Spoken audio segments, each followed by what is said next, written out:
Good day, classmates. By now, we must have understood the importance of science and its application in our daily lives.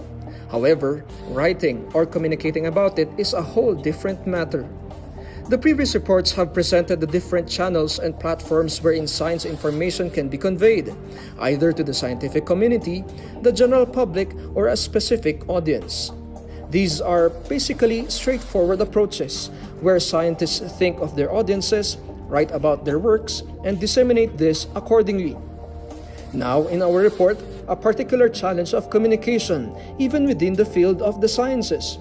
That is how to bridge academic science or theoretical science and science in practice, or known as applied science. By understanding what these two sciences are, we will provide you a perspective that there is actually a gap between the academe and those practicing their profession in the industry. Thus, to make you better understand our topic, our objectives for this report are as follows. First, we will be defining academic science and science in practice. Second, we will be determining each one's advantages and disadvantages.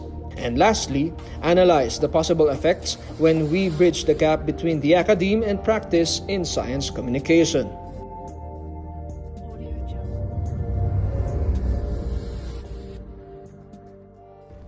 But before we even go deeper into the topic, let's discuss first the various studies and articles pertaining to the continuing problems seen between the academic community and industry.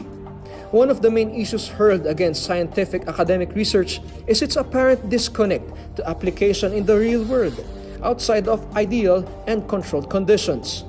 In an article written by the National Institutes of Health in the United Kingdom, researches about public health intervention and injury prevention in the academe does not, quote, provide useful information for wide-scale public health dissemination, unquote.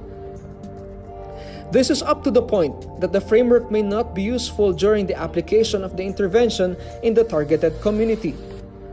Another issue raised against the works of the academe is that relevant publications come out late, or if are on time, the data or the research itself may be already obsolete as of the date of publication. It is also noted that when practitioners conduct research and submit to journals or other academic publications, Fitzgerald said, quote, "The acceptance criteria for research publication are actually biased against practitioner papers," unquote. Fitzgerald adds that this adds to further tension as the academe calls out the industry as conducting research which are undisciplined and messy. Science communication itself is not off the hook. As Martin van der Sanden and Carlin Werman said, quote, "The connection between communication theory and practice is poorly understood," unquote.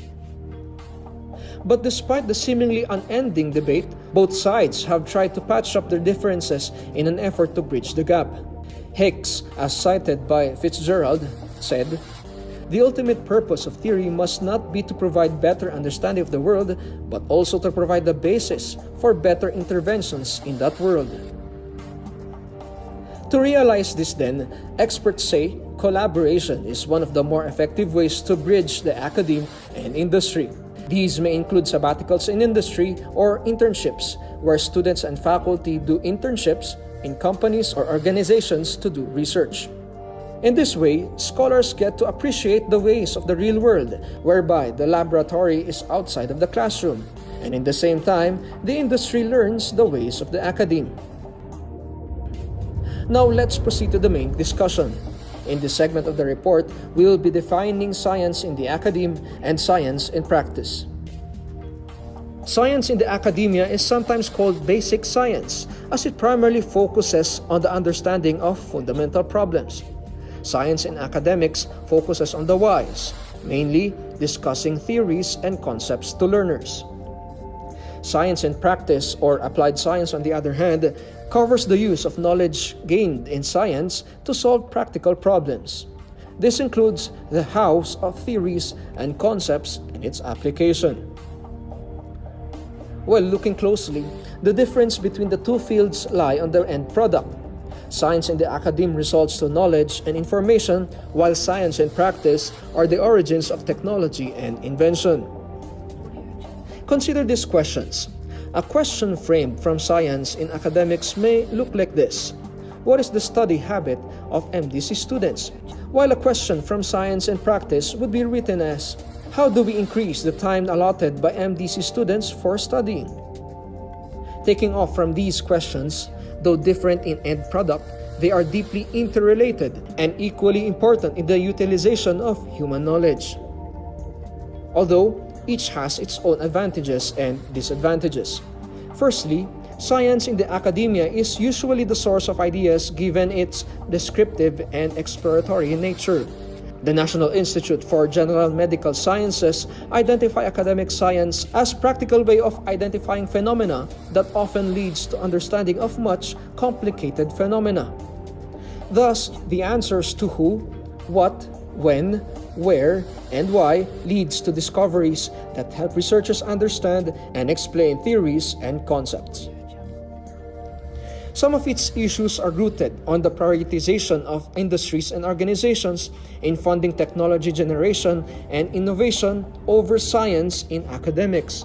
Organizations would generally invest more on practical application of science that would result to inventions and patentable outputs.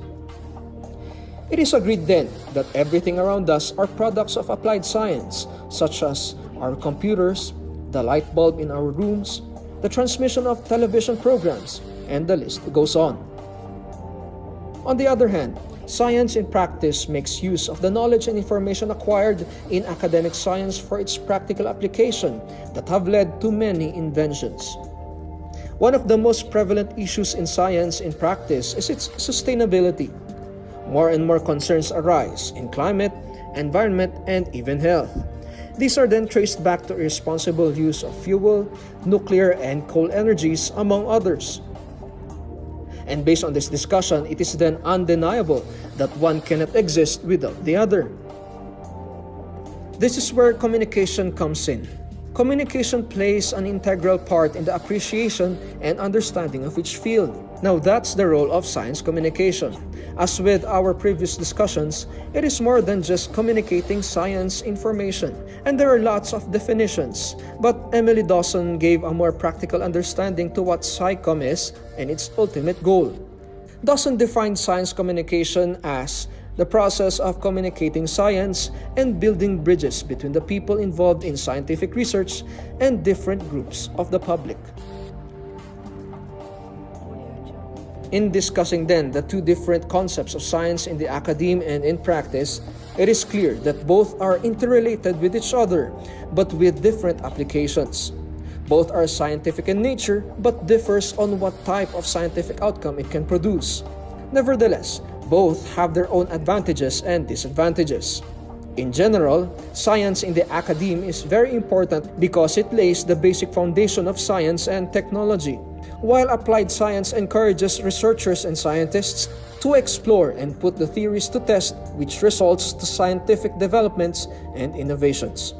Nevertheless, if science will be limited to the four corners of the academe only and will not be practiced as applied science, both will also be put to waste. In this effect, science and technical information should be shared and disseminated to the world, encouraging scientists and researchers to put them in practical use and application. By bridging the academe and applied science, we can produce scientific advancements that can improve the lives of many people in our society and the human race in general. Thus, communicating science will increase awareness and encourages actual practice and application of theories learned in the academe.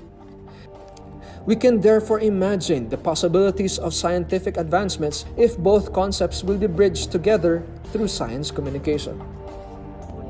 As a takeaway from this report, our group sees that our society is divided in many qualities such as socially, academically, professionally, culturally, and more likely in the information state.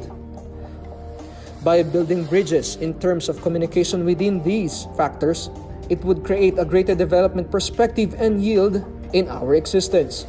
Focusing on the gap between the academe and in the real practice would result to more progress in all sectors of societies. This task includes an intrinsic understanding and analyzing both ends, and communicating it effectively and deliberately serving it to the public. And with the help and role of science communication, All indifferences are being set aside, resulting to a unified foundation of science knowledge that helps inform the public to a much more important cause, for greater development of the human race.